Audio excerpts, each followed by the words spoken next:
always texted me during the games, like down the stretch of this one. He was like, I can't take these reviews. It's stressed me out. And he told me the other day that he thinks that this team is a little bit, I don't want to, I hesitate to say overrated, but with the way that the Duke game ended, you had a lot of open threes that were missed. If you remember how that thing ended down the stretch, right? And against Gonzaga, you're down by 16 at the half, and you find a way to come back and win that. Fluky, lucky, however you want to phrase it. I think the same thing can kind of be said about this Tennessee team. 11 for 45 from three, 13 for 41 on uncontested shots. And I'm curious for both of you guys, like, is there anything to that? Because when I watch this Kentucky team, what I see is the offensive talent that they have and the impact that they can make on that end of the floor. But I also kind of get that angle of it as well, where you got the win, but it wasn't like you played your best on the stretch. You didn't score for the last, or didn't hit a field goal for the last 5:20. So I don't know. I go back and forth on that. Am I reaching? Is that too much? I don't know. I just think it's go ahead, Kenny. No, go ahead. I was just going to say, with the way that the 3-point line has changed over the years, I mean, there's a lot of teams that are relying on the 3-point line more. So I wouldn't necessarily call it fluky, but I mean, when you go 11-40, when you're shooting 45 threes, you're not expecting to only make 11 of them. So, I mean, that's why I was saying before that Tennessee had every chance to win this game. I mean, that 45 threes is insane, especially for like a high level program. You know, you used to see back in the day when I was playing, VCU would go in there and put up 45 threes, and they were able to go and knock off big time teams because they have a hot shooting night. They shoot 45%, and they're making, 24 free throws, whatever, or 24 threes or whatever it is, 20 threes.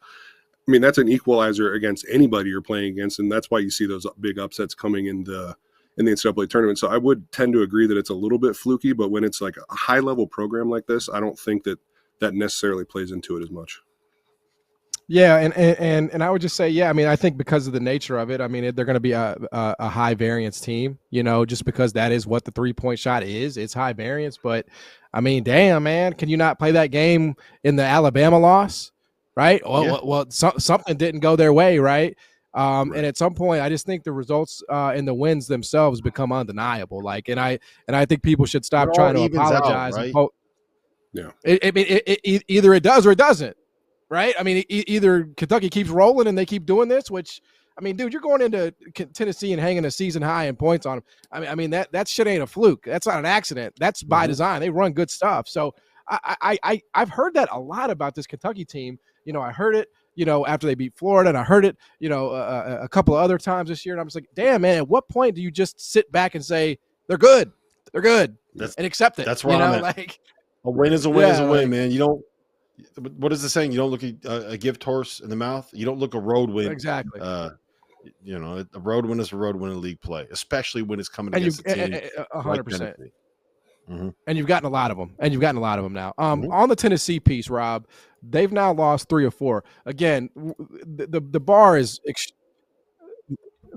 extremely high in the SEC because it's the best conference in college basketball. So, I'm not saying this sort of to try to make them out to be a fraud or anything like that, but they have lost 3 or 4 here, and I'm just curious what you make of this kind of skid for them. And obviously, you mentioned the stat about the uncontested jump shots that they did not make tonight. How concerned are you, if you are concerned, about Tennessee?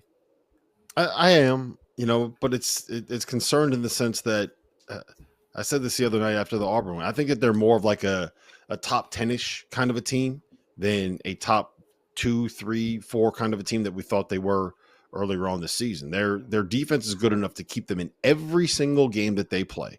Right. I would be shocked if there was a point. I know what happened with Florida, but I'd be shocked if there was another game this season where they just got run out the gym.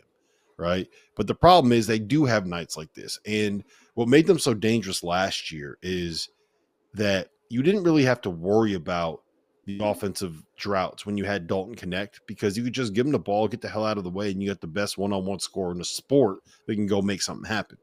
And Chaz Lanier has had an incredible season, and I don't think that you can say enough about his ability to adjust from playing at North Florida to playing in this SEC and still having success, right? Like, he's been awesome. but he's also a different player than Dalton Connect is. Like he's a guy that you want to run off of screens and get into kind of catch and shoot actions. He's not someone that you give the ball to 35 feet away from the basket and say, call out which screen you want, find your mismatch, go make a play, go get us a bucket. That's just not who he is. And the result is that sometimes you get into a situation where when you got a scheme offense to get open looks, sometimes those shots aren't going to go down.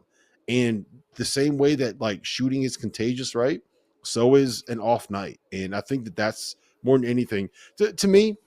I think where I said this earlier, where Tennessee lost this game wasn't the shots that they missed down the stretch. Where they lost this game was the defensive mistakes that they made early in the first half that allowed Kentucky to jump out to that lead.